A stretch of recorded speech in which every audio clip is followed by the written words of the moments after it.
मंडळी, थालीपीठ हा अस्सल मराठमोळा पदार्थ, रंगरूप आबडधोबड. नुसतं बघून प्रेमात पडावं असा तर नव्हेच, पण एकदा जिभेवर चव रेंगाळली की बस थालीपीठ हा आपल्या खाद्य जीवनाचा भाग होऊन जातं. तर हे थालीपीठ नुसतं चवीनेच खास नाही तर ते पौष्टिकही खूप जास्त असतं. तर या कोथिंबीरची थालीपीठ किंवा तिखट भाकरी कशी बनवायची ते आज आपण पाहणार आहोत. सो खूप खूप स्वागत आहे तुमचं आपल्या चॅनलमध्ये एका नवीन रेसिपीसोबत. चला तर रेसिपीला सुरुवात करूयात. तर सगळ्यात पहिल्यांदा आपल्याला पीठ मळण्यासाठी इथे वाटण तयार करायचे. त्यासाठी इथे भरपूर साऱ्या मी हिरव्या मिरच्या घेतलेल्या आहेत. त्यानंतर भरपूर सारा लसूण घालायचे आपल्याला. थोडंसं जिरं घालायचं आहे, वाटणामध्येच घालायचं आहे जिरं. आणि थोडंसं मीठ घालणार आहे आणि नंतर देखील पिठामध्ये आपण घालणार आहोत. तर आता हे थोडं थोडं पाणी घालून बारीक करून घेऊयात. तर इथे छानपैकी बारीक करून घेतले, बघू शकता तुम्ही. तर आपल्याला कोथिंबीरीचं थालीपीठ बनवायचं आहे. तर त्यासाठी भरपूर इथे मी कोथिंबीर घेतलेली आहे आणि जेवढी जास्त कोथिंबीर तुम्ही घ्याल तेवढी चव छान लागते. तर स्वच्छ धुवून आणि थोडीशी सुकवून घेतलेली आहे मी. तर त्याच्यामध्ये मोठे 2 कांदे मी बारीक कट करून घातलेले आहेत. त्यानंतर याच्यामध्ये मी 1 वाटी गव्हाचं पीठ घेतलेलं आहे आणि ते त्याच्यामध्ये आता चाळून घ्यायचे. 1 वाटी परत मी बेसन पीठ घेणार आहे आणि ते पण याच्यामध्ये चाळून घालणार आहे. तर आता इथे मी बाजरीचं पीठ घेतलेलं आहे आणि हे त्याच वाटीने 3 वाट्या मी बाजरीचं पीठ त्याच्यामध्ये चाळून घालणार आहे. तर काही जण भाजणीचं पीठ तयार करतात आणि त्याने बनवतात थालीपीठ. सो हे पण एकदम झटपट होणारी रेसिपी आहे या पद्धतीने केलं तर. आणि आता वाटण तयार केलेलं याच्यामध्ये घालायचं आणि काही जण ज्वारीचं पीठ वापरतात बाजरीच्या पिठाऐवजी. सो त्याचा पण तुम्ही वापर करू शकता. हळद टाकलेली आहे मी इथे. आता यामध्ये थोडंसं मीठ घालायचं आहे आपल्याला पुन्हा. तर आपण वाटणातही घातलं होतं त्यामुळे अंदाजानुसार पुन्हा मीठ घालायचं आहे. तर आता इथे पहिल्यांदा पाणी न घालता व्यवस्थित असं हाताने मिक्स करून घ्यायचं सगळं आणि नंतर थोडं थोडं पाणी घालून आपण त्याचा पिठाचा गोळा तयार करायचा आहे. तर पहिल्या काळी ना याला लोक धपाटे बोलायचे आणि त्यानंतर आता त्याला थालीपीठ बोलतात आणि तिखट भाकरी आपण बोलू शकतो याला कोथिंबीरीच्या. तर छानपैकी मिक्स करून घेऊयात. आता थोडं थोडं पाणी घालून आपण याच्यामध्ये पिठाचं तयार करायचं आहे आपल्याला गोळ्याचा.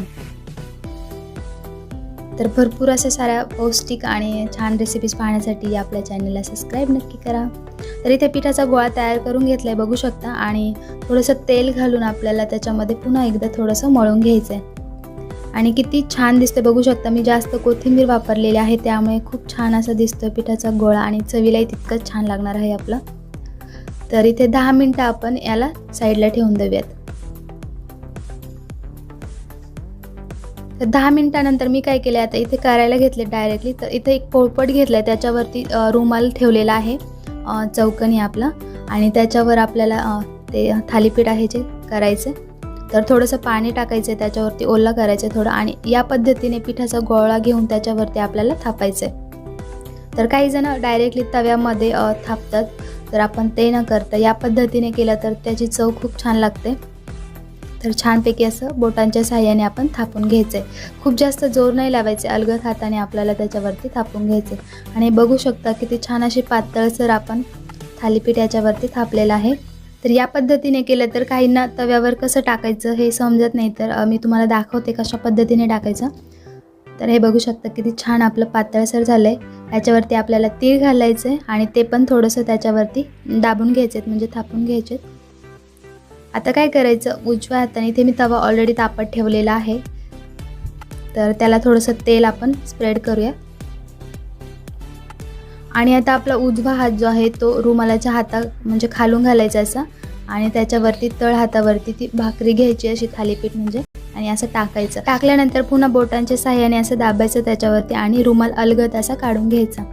तर हे बघू शकता किती छान आपली त्याच्यामध्ये टाकली गेली आहे. आणि बोटांच्या साहाय्याने पुन्हा असे किंवा काही जण मध्ये होल पाडतात तर तसं देखील करू शकता. तर पुन्हा मी याच्यावरती थोडेसे तीळ टाकलेले आहेत आणि ते पण हाताने व्यवस्थित असं त्याच्यामध्ये दाबून घेतलं.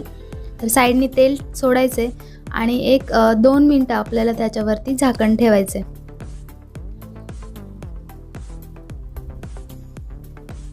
तर 1.5 ते 2 मिनटानंतर आपण आता झाकण काढून घेऊया. आणि कलरही खूप छान दिसतोय बघू शकता आणि खालून छान आपली खरपूस अशी झालेली आहे. आणि आता आपण दुसऱ्या साईडने देखील भाजून घ्यायचं आहे.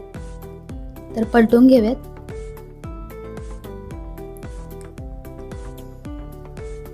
आणि किती छान खरपूस अशी भाजली गेलेली बघू शकता तुम्ही. तर याच पद्धतीने आपण आता सगळ्या भाकरी ज्या आहेत त्या करून घेणार आहोत किंवा थालीपीठ जे आहे ते खूप छान दिसते. तर याच पद्धतीने आपण आता सगळे थालीपीठ करून घेऊयात. तर आता ही खायची कशाबरोबर थालीपीठ, तर तुम्ही लसणाच्या चटणीबरोबर किंवा शेंगदाण्याच्या चटणीबरोबर, दह्याबरोबरही खाऊ शकता किंवा लोणच्याबरोबर खाऊ शकता. खूप छान लागते किंवा अशीच खाल्ली तरी खूप छान लागते. तर बघूनच तोंडाला पाणी सुटेल अशी ही थालीपीठ किंवा आपली तिखट भाकरी तयार झालेली आहे. आणि जेव्हा तुम्ही कराल त्यावेळी कोथिंबीरचा वापर जो आहे तो थोडासा जास्त करा, त्याने खूप छान टेस्ट लागते. कांदा घाला त्याच्यामध्ये, हिरव्या मिरचीच्या ऐवजी तुम्ही लाल मिरची देखील घालू शकता. तर अशाच पौष्टिक आणि छान रेसिपीज पाहण्यासाठी आपल्या चॅनलला सबस्क्राईब नक्की करा आणि बाजूला बेल आयकॉन दिले आहे त्यावर क्लिक करून ऑलवर क्लिक करा. चला तर पुन्हा भेटूया अशाच एका छानशा रेसिपीसोबत. तोपर्यंत बाय बाय.